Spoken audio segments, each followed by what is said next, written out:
There we go. All right. Welcome to the next episode of the Brian Tracy Experience. Yes, Welcome in. everyone. We are here joined by my brother, David Tracy, and my sister, Christina Tracy Stein, and of course, the Brian Tracy himself. As we come in, there's several people joining us. Welcome, everyone. Welcome in. We have a really great episode planned for you today. The theme of this episode is decisions. Decisions. We all make decisions every day. Thinking time. Hello from Chicago.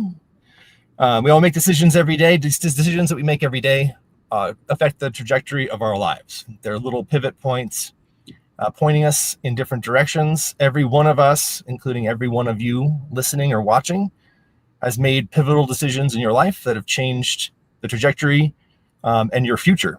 And so we're going to talk about the power of decisions. But as we do that, welcome JT from India, Rajat Gupta. We have Shahir, Christy, Success Allies from India, Henrik, hello from Hamburg, Germany, Shahir Holly. from Pakistan. Sorry, all kinds of people. If you're just joining us, today's theme is decisions.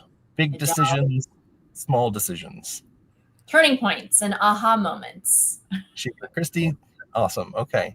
So, Dad, what was the biggest or one of the biggest decisions that you made that changed the trajectory of your career or of your life? Just whatever comes up. There's been two or three. One is goals, and the other is making a decision to become wealthy.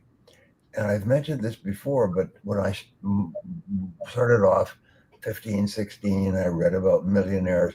And at that time, $1 million would be 10 million today.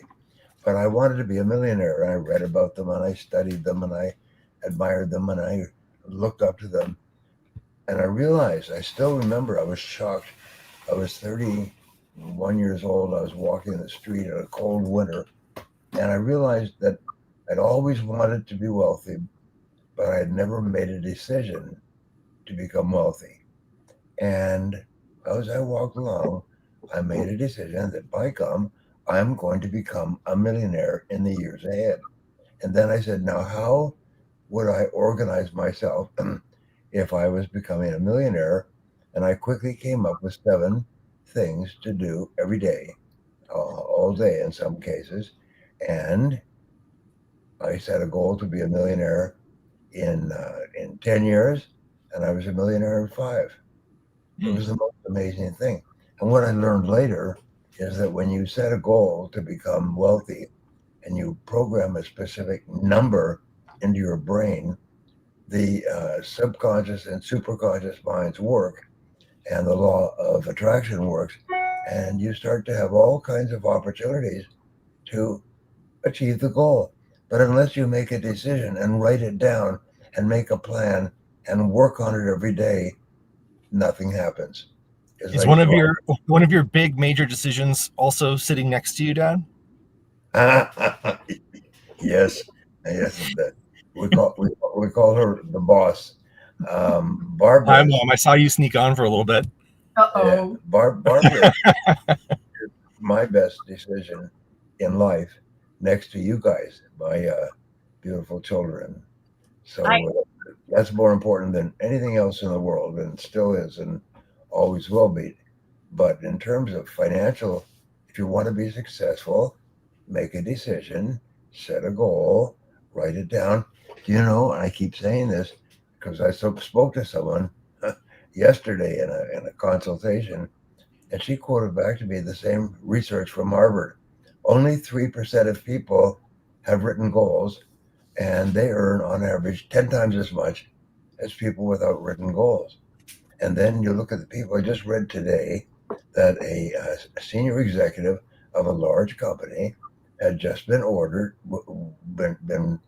given a bonus for the year of $51.6 million. That's his income for the year, $51.6 million. Now, I would like to ask my friends here, what difference would it make if you could earn $51.6 million in a year?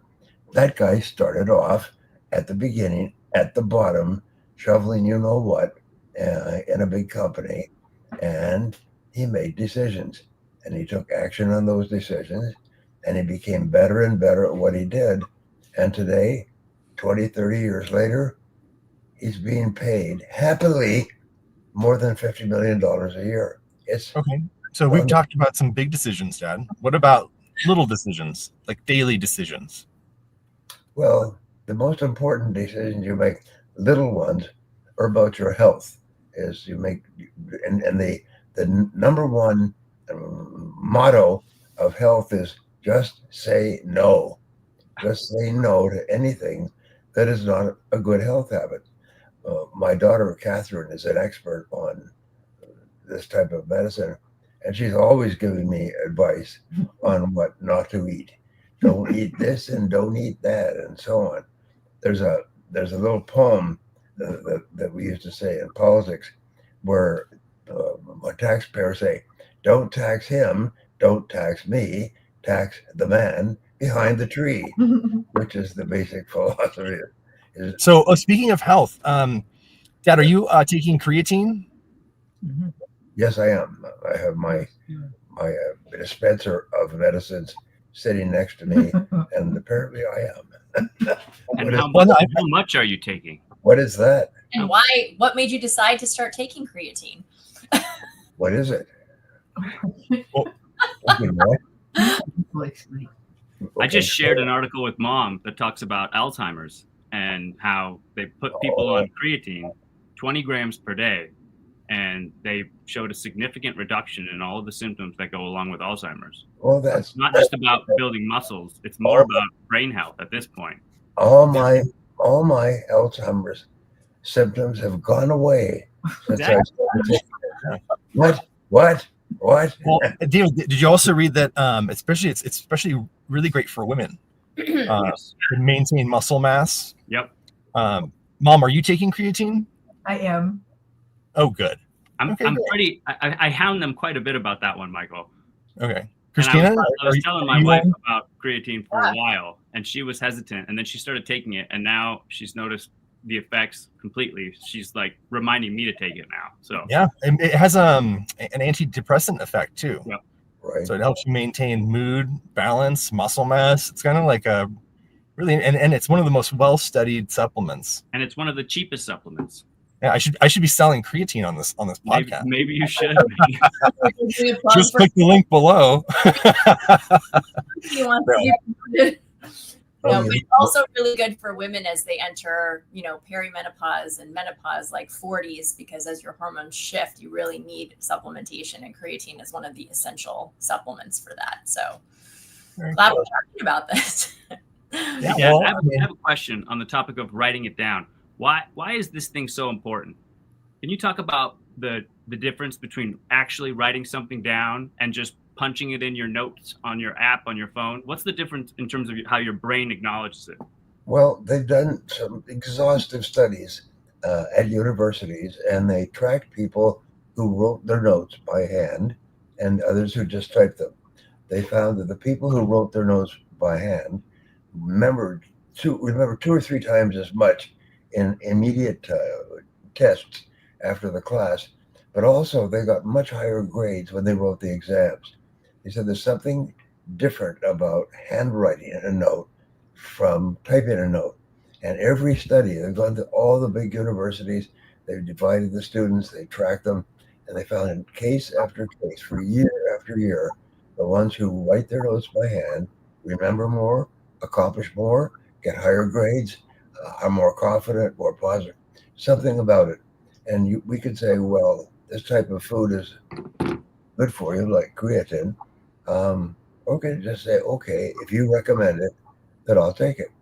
It's as simple as that. The top people in the world recommend it. You write it down. And you all know my favorite key to success, which I learned as a young man, and it's this. It's a spiral notebook.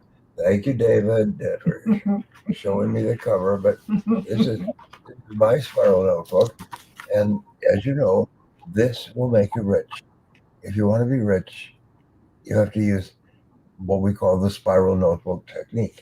And is it true that your right hand is connected to the left side of your brain and your left hand is connected to your right? Christina, you're a psychologist. Do I have that right? Yeah, left hand, right side, right hand, left side. Yeah. And the left side's the logical, analytical side, right? Yes. So I wonder if you could see the top of my computer. Yeah. Left side is your logical, linear part of your brain. Right side is the creative and emotional part of your brain. And the left side and the right brain are connected, and the right side and the left brain are connected. Now, this brings us to a diversion, but Christina and I just conducted our speaking academy for a group of 6 people who came from all over the world, and we taught them how to speak well and effectively and get a standing ovation.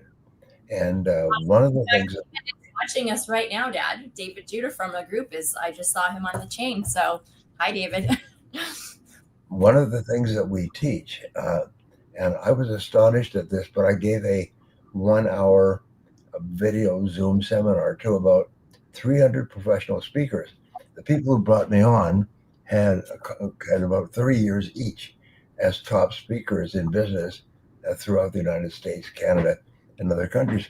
And they said to me, how is it that you are so effective as a speaker? You've got a big reputation.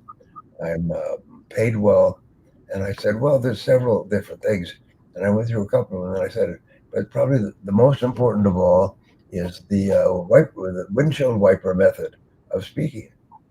And she's a wonderful person, very smart. She said, what on earth is that? I've never heard that before. And I'm thinking, you've never heard of it before? And so Barbara and I teach this to our clients. Windshield wiper means left brain is one side, and the other is right brain. Left brain, right brain, left brain, right brain. So if you want to speak effectively, and what we call this, our business is edutainment. Edutainment. We want to educate people and entertain them simultaneously. But what we found is that if you give them a fact and combine it with a story, an example, a quotation, something else, it comes alive. And people will forget your piece of advice, but 5 years from now, they'll remember the story. And so it's left brain, right brain, left brain, right brain. When you talk to somebody and you explain a fact, especially if you're in sales or business, people can't buy a product because your facts are good. They buy a product because it connects with them emotionally, connects with them at a gut level. So your job is to establish a high quality relationship of trust and talk about the product and the application. And building a story around your company or your product so that people can relate to it in the sense that they feel like they're part of the narrative. Yeah. Whereas if they buy your product or service, they feel like now they're a character sharing kind of the same stage, confronting the same challenge.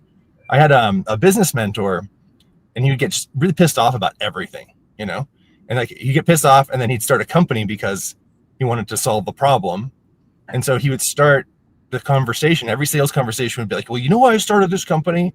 Because I got pissed off because I gave a bunch of money. There was no accountability, and I wanted to create something that was accountable. So I started this guy, and so he's so emotionally angry that everybody goes, yeah. It's like, I want to solve that problem too. And it's like, if I become a customer of yours, then I'm helping. I'm on that mission with you. I'm on your hero's journey. I'm now a sidekick or a cool character. So I just thought it's always really interesting that in sales conversations, if you can make the customer, your prospective customer, part of the story, then they're emotionally tuned to want to participate and buy your product or service. Yeah, that's great. We are in the business of helping other people to achieve their personal and financial goals. That's what we do. That's what a good speaker, teacher, trainer, author does, is we look for ways to give ideas that you can use immediately to improve the quality and quantity of your results. That's the summary. So when we study... Well, actually, so wait, the theme of today, though, is decisions. So, decision. Christina or David, do you want to talk about a big decision, like one of a pivotal decision that you made that you feel really changed the trajectory of your life? Yeah. I mean, I can think when I was living in Las Vegas and I was building a real estate business, and I was probably 3 years in, and I was just starting to get some momentum and had some repeat clients and sort of finding a groove. I remember when Dad reached out to me and said, I have some trips coming up. I'm going to be traveling. I'm going to be gone for a couple of weeks out of the month, and I want you to come with me. And I sort of was at a crossroads because I knew that my real estate business would slow down, and that would affect my life negatively in one way. But I saw traveling with Dad as just a once in a lifetime opportunity to learn so much that I could then put back into it later on. And so I said yes. And, we hit the road for 9 months here and there, all over Europe, all over Russia, Poland, everywhere, felt like. And it was one of the best times of my life, because I got to spend good quality time with Dad, and also, talk to all of his promoters and make these great relationships with people that I would have never met before. And, it's come back tenfold in my life. So, yeah. I mean, you can always start over in something like real estate, but you don't always get another opportunity to travel around the world with Brian Tracy. So that was definitely a huge decision in my life. And I would say I made the right choice. Yeah. And yeah, the content that he covers and the people you meet, it's like drinking water from a fire hose. I mean, you just get so much. Mm-hmm. Well, it definitely expands your mind, right? Yeah. I think for me, a big decision that I made was I grew up always wanting to be a pediatrician. I don't know if you remember that, Dad. I was going to go to college and be a pediatrician. And I was very passionate about the connection between the mind and the body. So I went to undergrad and I double majored in psychology and pre-med. And then I remember getting to my first organic chemistry final, and I had spent hours creating an outline for this test because it's a very important test in pre-med. And I sat down next to this girl, and I was so proud of my 40-page outline. And I looked over, and she had this 100-page typed with flow charts. I mean, it was the most incredible outline for the test. And I thought to myself in that moment, if it's this competitive at this point, freshman year of undergraduate school, as a woman, I'm going to have to maintain this kind of intensity to get into the good med school, to get the right residency, to get a practice. And in that moment, and I wanted this my whole life from the time I was 5 or 6, I decided it was if I keep this path, I will never get to be the kind of mother that I want to be to my children, because I will always have to be working at 110% in my practice. And I decided to drop pre-med and I focused on psychology. And actually, which I'm super excited about because it gave me so much more authority in my life, and I got to make my own schedule. And fortunately, as I was building my practice, I could make my hours. So I got to be the kind of mom that I wanted to be and work. That was a very big decision to end decades of where I wanted to go. Yeah, well, I feel like that's the path, right? You have to try something to realize that you don't like it or it doesn't serve you, and then you have to try something else, and then you try something else, and you try something, and eventually you find something, and you go, "Whoa, I like this. I want to do this." I call it course correcting. It's you have a destination and you're moving towards something, and then you have to adjust, and you get you adjust. Yeah. Do you remember Dad used to give us an unlimited budget to buy books? Oh yeah, it was the one thing that we'd always unlimited budget for books. And I was reading. So this is a little decision that I feel like actually made a huge impact on me. Is I was mostly reading fiction, but then I was at the bookstore and I saw this book called Guns, Germs, and Steel, and I was like, wow, that's going to be such a cool book. And so I bought it, and I flipped open to a page about domesticated corn in Mesopotamia or South America or something. And I'm like, this is the most boring book ever. And then I put it on my bookshelf, and months passed, and I was just staring at it. It was bothering me that I hadn't read it. And so I was like, you should just commit to reading that book cover to cover, just cover to cover. And I was like, okay, fine. So I committed to reading the book, and I read, instead of reading from the middle, I read the introduction. And in the introduction, the question that was posed is like, how did Europeans get all the stuff, like make all the significant inventions in this particular time, the Renaissance and all this stuff? Like, how did that transpire? Turns out the author, Jared Diamond's walking down a beach in Papua New Guinea, and the guy he's walking next to is an Aboriginal, and he's like, why do you people have so much stuff and we don't have any stuff? And that was the big thesis question for this book, is why did certain people in certain areas end up with more stuff? And each chapter is like a small answer to that question, and it was a really cool example of developing this an incremental understanding chapter by chapter. And at the end of the book, it was like boom, you had all this like insight, you had an epiphany of how everything kind of worked together. And I was like, I think I really like nonfiction books, and I started reading way more nonfiction. I don't think I picked up a fiction book for years after that. So that was a big decision. It was a little decision, and it had big results. One of the most important things that I discovered, which I talk about over and over again, is the importance of personal responsibility. And there's a huge dividing line. And before the dividing line, when you are still blaming people and circumstances and politicians and everything else for your problems, before that you remain a child. As long as you are pointing at someone else, it's him, it's me, it's the man behind the tree, then you remain a child. Once you step across that magic line and accept 100% responsibility, not 90 or 95, 100% responsibility, whenever there's a problem, you immediately cancel it and you say, wait a minute, I am responsible. I may not be responsible for what happened, but I'm responsible for what I do about it from this step forward. And you'll find, surprise, surprise, one of the qualities, maybe a major quality of leaders, is that they never make excuses. They never blame other people. They accept personal responsibility for themselves. And if they're not happy with the situation, they change it. They write it down, they make a plan, they start to work on it, and they change it. And soon people get a reputation, which is in my book on the 32 laws of success. They get a reputation for, if you want something done, give it to him, give it to her, because they'll do it quickly, and they'll do it well. That's the greatest reputation you can have, because then there's pressure under you. People actually want you to be responsible. They want you to be the boss.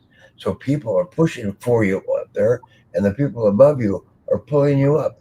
They want this person in charge. Astonishing. They had the Starbucks having some financial problems. So they bring in a new president, and they brought him in for a bonus of $36 million and the opportunity to earn a lot more if he changed the business.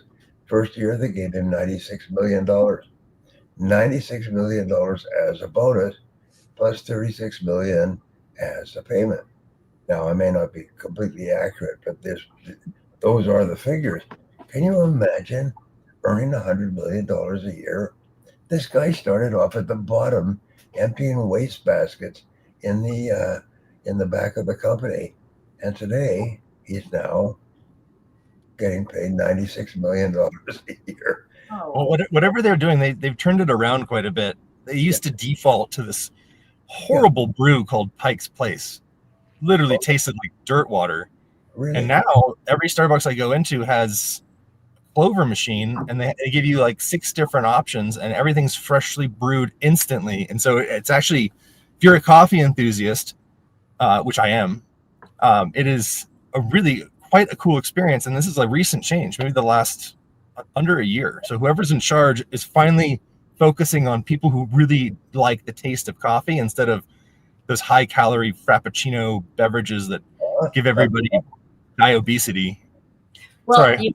You know what's interesting too about Starbucks is it's not just, I mean, I don't know, like they've turned their quality around, but Julia, my daughter, worked there for over a year, and it was such an incredible work experience. I mean, the connection between the baristas and the people who work together at the different locations.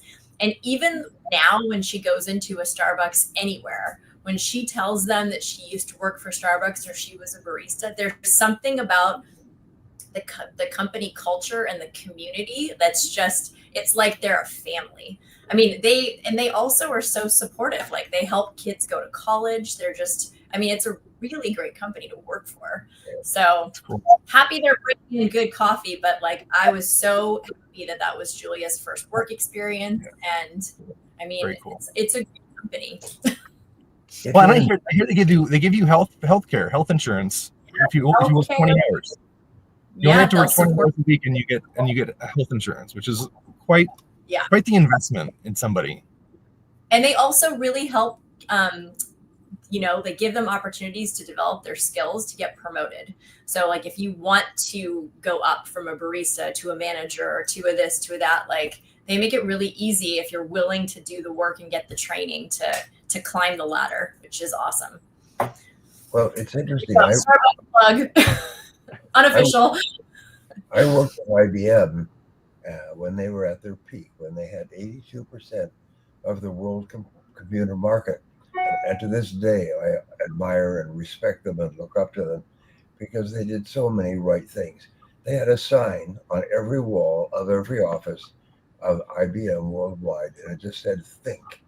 And whenever they would have a discussion or a debate, people would just point to the sign, think, stop, slow down, and think.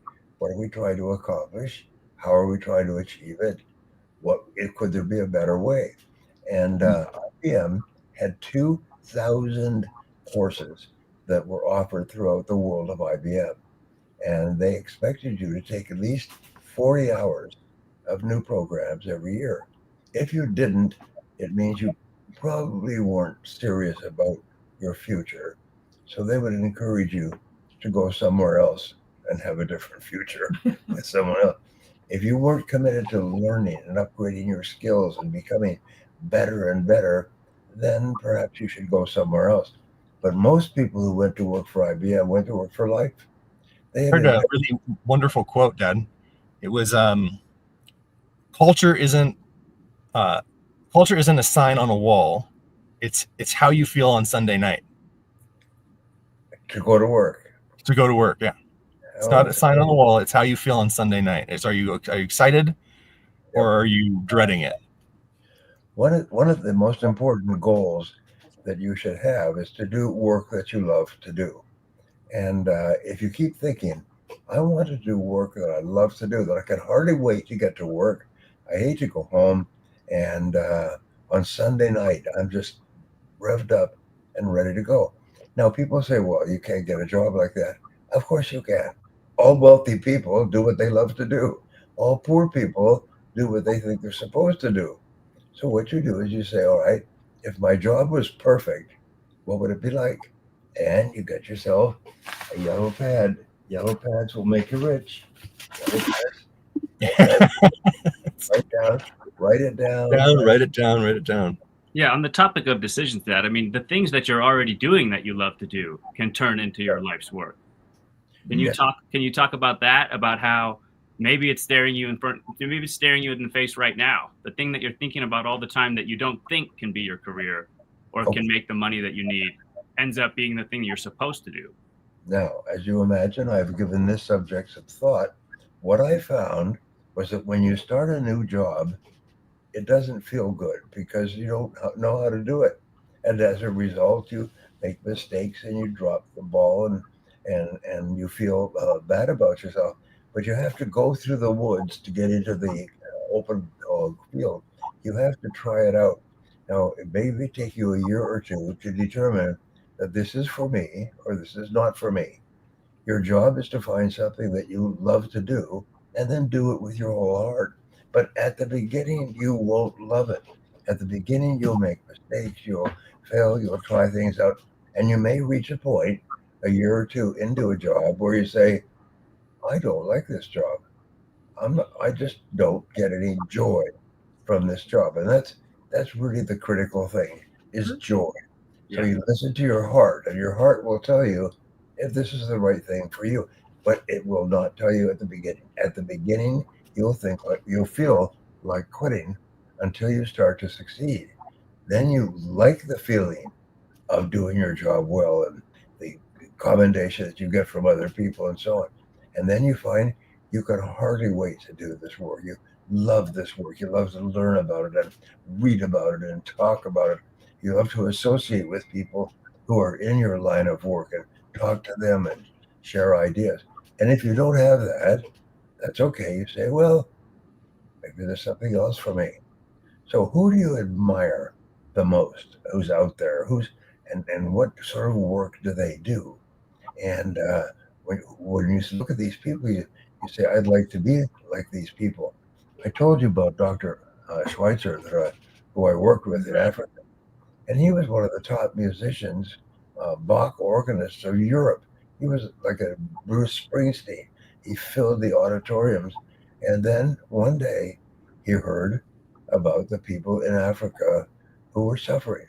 So he decided to change his entire career and go to Africa and work with the natives. But he thought what they needed was religious instruction. They needed to become knowledgeable about God and Jesus and heaven and everything else. And someone took him aside and said, Al, he said, you mean well, but people don't need prayers. They need medicine. They need medical treatment. If you don't have medical treatment, all the medicine in the world won't do any good. And he said, well, what does that mean? Because I'm a musician. It means you have to get a degree in medicine, in tropical medicine. So he did some research. You know what he found? It's going to take him 7 years. He was 32, I think, at the time. It would take him 7 years to get a medical degree. So he put his head down and he worked for 7 solid years. And during that time, he saved his money and he bought medicines and medical treatment facilities. And then after 7 years, the 8th year, he put it all on a ship and sailed to Africa to start his new career. Can you imagine? The story really moves me emotionally that a man was so committed to helping others. He'd spent 7 years learning how to do it and then put his wholehearted for the rest of his life to delivering medical services to people. And I know because I was there. I worked there every day. I walked the grounds. I helped build the operating theater. I mean, it was not a long time, but it was very moving. And even today, and what he did is he decided this is what I was put on this earth to do. This is what I love to do. This is what I want to do, and I want to do it well. And it's the same thing with you and I. What is it that you enjoy doing? And remember, at the beginning, you won't enjoy it. You may see people. Who do you admire, especially? You know, I have friends who are 100 millionaires in real estate. And how do they get into real estate? Well, they met somebody who was in real estate who was doing really well. And they said, I'd like to have that kind of a lifestyle. Well, you have to take risks and work long hours and 6 or 7 days a week. And if you do it right, and you get the right advice, you just may be in the right field. So we have a good comment from Chandra in the comments. She said that she went to an event of yours one time, and she says if you go to work with a knot in your stomach, you need to change your job. And that advice changed her whole life. I wrote that down, David. Yeah, no, that's great. That's really good advice. Yeah, thank you, Chandra. Because Brian, can you talk about what that feels like when you know you're on the wrong path, when you know you need to make a decision to change the path, not quit, not give up, but you know intuitively it's not right for you. Yes, and that's good. You know, your wife, Paula, taught us what she learned at Esalen a couple of months ago, and it is basically trust your heart. Yeah, trust your heart. If you trust your heart, and how do you trust your heart? You go and sit quietly somewhere and sit for 30 minutes, and your heart will tell you what to do in any part of your life. Do you think that they call it popcorn brain, which is this addiction to stimulation, where we go from one dopamine hit to another, and we don't sit in quiet anymore? Do you have advice on how to reclaim that silence? Well, I have read and talked to so many successful people, and almost all of them meditate every day. they get up. We just spent the evening with Eureka. uh, Eureka. Eureka, who's one of the most amazing people in America, and she meditates on a regular basis. Then she teaches, and it flows from her heart. And all the top people that I know meditate all the time. I don't meditate as much as I should, but just sitting quietly will connect you with a higher power. And many people have solved the biggest problems of their lives just by sitting quietly. And so, as I say to everybody, give it a try. Go quietly for 30 minutes and don't read, don't listen to music, don't smoke, don't drink, don't do anything. Just sit there quietly for 30 minutes and see what happens. When I was a kid, every morning I would come into the kitchen and you would be sitting outside by the pool, just staring off into the golf course. No books, no nothing. And I was wondering, what on earth is he doing out there? And it only dawned on me later that that's what you were doing. You were retreating into silence. That's a really good way to get it started. I've written 96 books. I have 4 more under contract. That'll be 100. Dad, something you should try though is breath work, like deep belly breathing. Yes. 30 breaths, 30 big deep belly breaths at a time, followed by a pause, and then you do it again, and you do that sequence like 4 times. And ideally, you're lying down. You shut your eyes, and you can get into a really deep meditative state that way. Oh my! So you lie down? Yeah, you lie down and you take 30 deep breaths, then you pause. So I've actually gone to a couple breathwork classes. Yes. And in the pause, you stop breathing, and you tense up and you contract your muscles, and then you start the process again after about a minute, and you do it 4 times. And I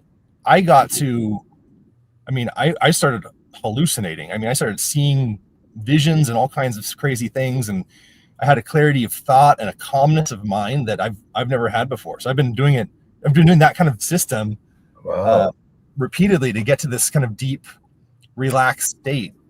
And I think you can get there a lot faster that way, is what I'm saying. There was a study done amongst meditators, and they found that about 90% of meditation is going back to sleep. So people wake up and say, "Oh, that was it. I'm in touch with you." Oh, no. You were just asleep. Micro nap. Yeah. But the thing is that your mind, when I was young, I used to lift weights. I was 164 pounds when I was 16, 17. And my friends were working out every night. I'd go with my 3 friends. They had a workout bench and weights and so on.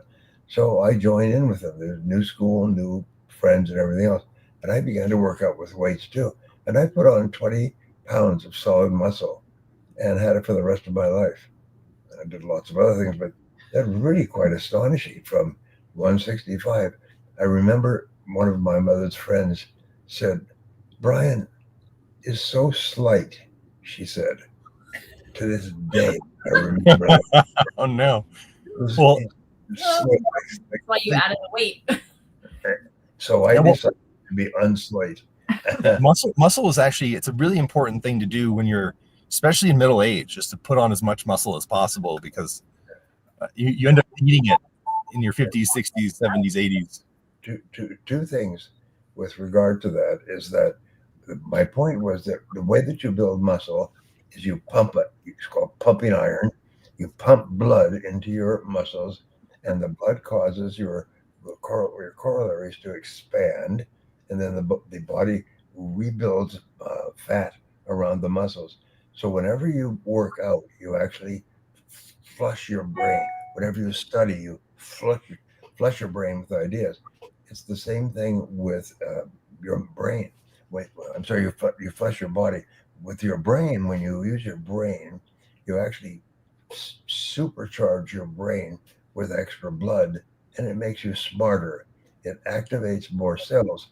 Recent study says that the average person has about 10 million cells, or 10 million or 100 million, each of them connected to another 10 or 100 million cells, which means that the average person has more brain cells and more thoughts possible than all the molecules in the known universe. In other words, your brain is so incredible, but it's like a muscle. If you don't move the muscle, if you don't strain the muscle, it just becomes soft. They found that there's a precursor to serotonin that comes out of a contracted muscle. Yes. So it literally makes you happier when you use your muscles. Yes. Yes. And so, and use your mental muscles, that makes you happy as well. People who don't study are no better than people who don't read, they say, are no better than those who don't read or can't read. And think about that. Thinking about, you'll find that there's an enormous number of people, probably close to 80% of the population, that doesn't read. They just watch TV and talk to their friends and emails, but they don't read. And as a result, the brain becomes weak. It becomes flaccid. It becomes soft. It's no longer strong. So that's why we recommend read in your field 1 hour per day. Get up in the morning, get your day organized, then read for 1 hour. 1 hour per day will be a book a week. One book a week will be 50 books a year. That will be the equivalent of full-time university attendance. But the difference between what you read when you're an adult and what you read at school is that you select what you're going to read. And if it's not helpful, you put it aside, get something else. And so you are learning stuff that's 10 times more valuable than school theory. So that's a great daily decision. So let's go back to one of the big decisions that you made. It probably had the most effect on our lives as your children. Is you decided when Christina and I were young and David wasn't born yet, that you were going to move to the United States of America, and specifically to San Diego. Yep. Because I've read now that 95% of the people that will influence your children are not you. So you only have 5% of the influence over your children. The rest is their teachers, their peers, the parents of their peers, their community. So where you live it affects you, it affects your children, which is us, but it also affects our children. So, tell us. Yeah. I remember, just to add to that decision, Michael, I remember it was right after my 6th birthday that you came to me and you said, I have the most wonderful present for your birthday. And you said, we're moving to America. And I remember thinking, I don't want that for my birthday. I don't even know what that means. That's how old Ryder is now. America. I was like, I want a toy. I'm 6. But my greatest concern, my great value is freedom, and freedom requires opportunity and possibility. Yeah. And so we picked a place that has the best weather in the English-speaking world, San Diego, 300 days a year of clear sky, and connected with every airline, every country and city in the world within 2 flights. And of course, I was speaking at that time, so I wanted to be within 30 minutes of an international airport, which we are, and we always have been. So it was a very well-reasoned thought. We visited several other cities to look at them and finally settled on San Diego. But also in San Diego, you're going to meet really interesting people. You're going to get really good education. You're going to be able to travel yourselves. I mean, you guys have been in an average of 30 or 40 countries by yourselves. So you just get on a plane and travel to Europe or Asia or wherever. So what I wanted for you, what we wanted for you is opportunity. We want the opportunity to travel and see the world. And many people, do you know that 60 or 70% of Americans do not have a passport? They never travel, never go beyond their local cities. Some have never traveled at all. And but you guys, from the time you were awake, you were traveling. We were going somewhere to do something. So traveling is as natural to you as breathing. If someone said, "Well, we need you to go to Shanghai for 2 weeks to develop this business opportunity," you say, "Okay." What is that quote? It's life is a book, and those who don't travel read but a page. You heard that? That's very good. Sorry, I didn't mean to get too deep, but so and as we're approaching the end of the hour, I just want to ask some questions from the audience. Sierra Miller says, "What do you do when you feel lost in life? Also, when you can't help but compare yourself to others." So, I guess there's two questions. What do you do when you feel lost, and how do you stop comparing yourself to other people?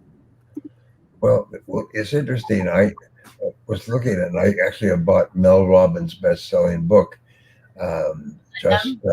What is it called? Let them. It's pardon? Let them. Let them. Yeah, Just let them.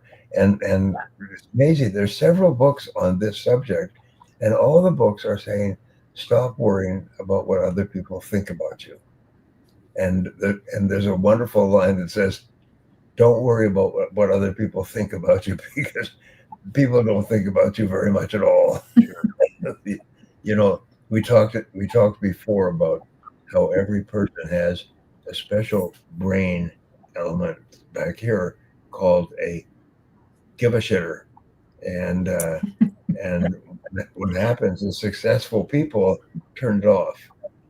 So people say, somebody said this or that about you. You said, oh, quite honestly, I don't give a shit. There's a one-liner where somebody says something about something, and you say, excuse me, you're mixing me up with somebody who gives a shit. Yeah. There's that Dr. Seuss quote. It's those who mind don't matter, and those who matter don't mind. Yes.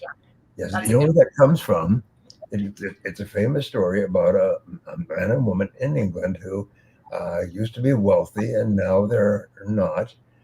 Time has changed, and they're having a dinner party at their home, and people are coming over, and she goes to him, and she said, dear, she said, we don't have enough plates and dishes of the same kind for everyone who's coming. We're going to have to mix them. We'll have some of this and some of that. Can we do that? And that was where that line comes from. She said, honey, the people who care don't matter, and the people who matter don't care. And that's a wonderful decision, because that's true about your friends. Your true friends just don't give a what. And those are the kind of people you want to associate with. Khalil Gibran has got a very beautiful segment on friendship. So if it's Khalil Gibran, the Prophet, it's called On Friendship. I wouldn't even try to summarize it for you because I'd butcher it, but it's beautiful. Yes. And one important thing for our friends here, I am going to read every one of your comments. And if I can, I will reply to some of them. But I want you to know that I really value your comments. And some of them I can see from the corner of my eye are really insightful, very intelligent. There's another good one, Dad. What are the top 3 skills you believe everyone should master to be successful in today's world? Number one is your ability to persuade or influence others. Is you should be able to be a salesperson, and the way you become a salesperson is you become a speaker, and you can learn how to speak well by taking a course by Andrew Carnegie or joining Toastmasters. These are all set up to help you develop confidence and competence in standing on your feet. Or your Speakers Academy. Yeah, or Brian Tracy.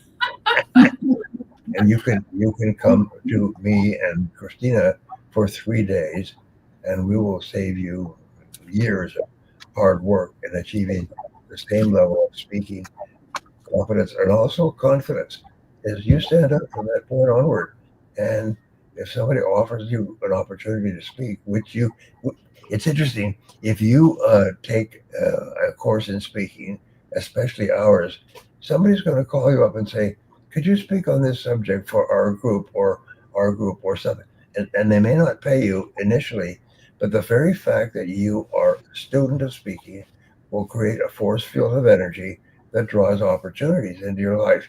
It's the most amazing darn thing. So, And so persuasion is number one. What would you say are the other two? goal setting is Goal your setting. your ability to write, set, and achieve goals is the life changer. Every person who comes, and then people come from all over the world, they pay me $5 or $10 or $15,000 just to come to San Diego to sort of hang in an organized fashion with me for 3 days. They pay thousands and thousands, and I always ask them, "How can you justify the cost of coming here?" They said, "What is it about my materials that was helpful?"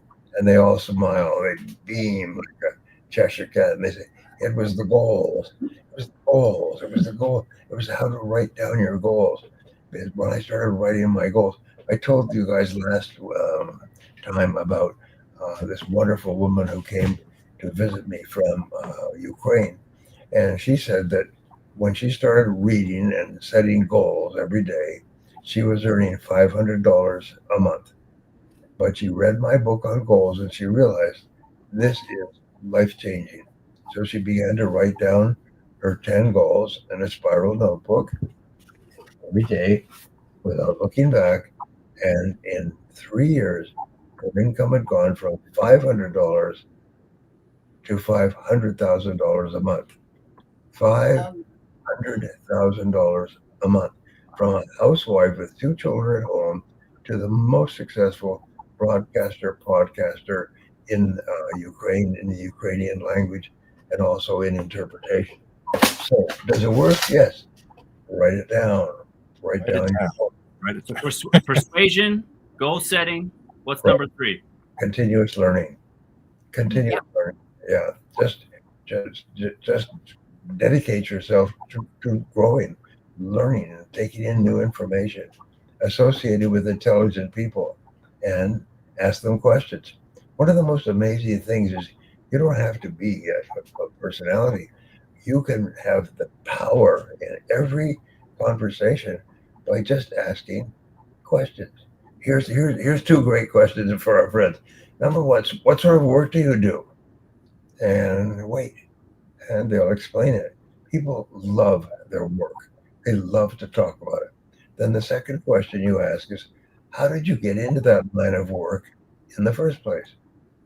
That's it. That's the whole evening. And and what you do is you nod and listen. And how did you do that? And you nod and listen. And how did you do that? And after speaking to you for 20 or 30 minutes, that person will, that's the smartest person I ever spoke to. Geez, that person is smart. Gee, he or she is knowledgeable.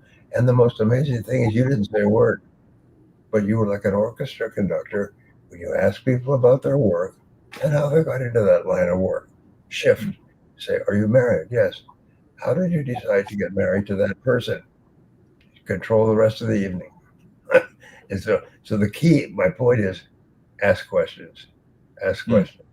You don't have to impress people. Just ask questions. What about I was telling River, my daughter, that you can demonstrate how smart you are with the questions that you ask, not what you know. Mhm. And so she said now she thinks about it a lot, and she always asks questions. She's in that stage where she's asking tons of questions, and some of her questions are valid and pretty good. Other questions are less thoughtful, and so now she's thinking a little bit more about the questions she's asking, and some of them are very, very precocious. So, well, Christina is our expert because that's what a good psychotherapist does: is they ask questions and listen, and then they ask follow-up questions and listen, because all change has to take place inside the other person. Yeah. And the change will take place when they begin to think differently about their situation, and then they do something different. Christina, And what would be your technique for asking good questions? Well, I think that there's two things about asking good questions. I think that it's really important to be curious, right? Like we when we talk to people, a lot of times I think we talk to people from our experience and our perspective. So we hear another person say something and we assume we know what that means. And so we sort of add to what they're saying. But in reality, we all make different meaning out of things. So like happy means something different to me than it might mean to someone else. So if somebody says I'm happy and I think, oh, I know what happy means. Oh, okay, yeah, I'm happy too. It's better to be curious about what happy means to them. Like what makes you happy? What does it like to be happy? Because then you actually get to know the authentic version of a person versus assigning your own values to them. I think the most important thing in any conversation is curiosity. Never to make assumptions, be curious. And when things don't feel good, right? Because we have these conversations all the time. If somebody says something that doesn't sit right with you, assume that they are coming with the best intentions, that they didn't say something to offend you or hurt you, that maybe it was misrepresented or the tone was off or whatever, because the goal is to stay connected in conversation. And just so curiosity and acceptance are hugely valuable with questions. My favorite question from you, Dad, that I use all the time is, how do you mean? How do you mean? That's a good Yes. How do you mean? Yeah. How do you mean exactly? Yeah, because clarity, right? I mean, sometimes you make that assumption and then you've created a whole story about that person in your head when you could just ask a question. Exactly. Dale Carnegie sort of dominated the world of personal success, Dale Carnegie and Napoleon Hill. And he starts off by saying the most important thing is for people to feel appreciated, feel valuable and appreciated. And when you ask them a question and listen closely to the answer, they feel valuable and appreciated. Not only that, they like you more because you are making them feel more valuable just by asking your question and listening and nodding and then prodding exactly what you said. How do you mean exactly? Or how do you mean? Or how did you decide? Got a great question from Chia in the comments. She says, which one book do you recommend that everyone must read to be successful? Yeah. And look at when he wrote it. Which just tell us what it says. Maximum Achievement. This is my favorite book of yours, Dad. This one changed my life. Mine too, David. Yeah. Well, it has all the ideas in it. All of them. Yeah. Well, they're very practical. And so what we do is we say people need to continually read and learn new things. My friend Charlie Jones, remember his quote? You will be in 5 years the person you are today, except for the people you meet and the books you read. This famous quote. Charlie Jones was a dear friend of ours. Wonderful man. Charlie Tremendous Jones. Well, I think too, Dad, one of the things that's really important about continuous learning and reading is that, going back to dopamine and popcorn brain, right? It's like whenever you learn something new, it's novelty. It gives you like a hit of excitement, and then you get motivated to learn more and to do more. It like makes you see the world a little bit differently because you have a new idea to apply to your life, to your relationships, to whatever it is you're doing. And it sort of re-engages you, I think, in life every time you learn something new. It's like studying the history of a city, before you go visit. Then when you walk down the street, you have a whole new perspective on all the old buildings and the language and the food and everything. It's just you appreciate it so much more. Active stimulation versus passive stimulation. The phones just give you passive stimulation, but when you read, you get active stimulation. Yeah, it's really great. All right, so we are coming up on the hour. That has been, it was a fast hour. We have tons of questions. We'll be reviewing all the comments and the questions. Brian does actually go through all the comments and the questions, so he will review them, and we'll try to answer them on the next episode. We went from decisions to asking great questions. Yes. And if you haven't read Maximum Achievement, definitely go and read it. David, Christina, Dad, any closing thoughts or additional insights before we wrap it up? Please reread my new edition of Goals. This edition is the best ever written. Nothing will ever be written again own goals, at least for the next 10 years. This took me hundreds of hours to rewrite. It took me 100 hours to write and then 200 or 300 hours to rewrite for the third version. But this is so good. This is the one where people say, it took me from $500 a month to $500,000 a month in 3 years. And so I say, give it a try. Just give it a try. By the way, if you buy this book and you don't like it, send it back to me. I'll give you your money back. I got a lineup of people down the street who want copies of the news. So if you don't like it, send it back. It's no charge. It's the goals. It's the goals, Brian. It's the goals with this. It's the goals with this. Guys, They work together. I have a thought. Somebody asked a question earlier about like a journal prompt. So to go along with the theme of today, I would say if you want to reflect on this conversation, think about a major decision that you have made in your life and how that changed the trajectory for you. You know, like David and I talked about, we talked about traveling with our dad, and I talked about shifting my major in school. But like, what is a decision you've made that changed your life in some way when you reflect back on it? And think about, maybe there's a big decision and maybe there's little decisions that you can think of just to kind of go back and do an audit of your life and your choices. Yes.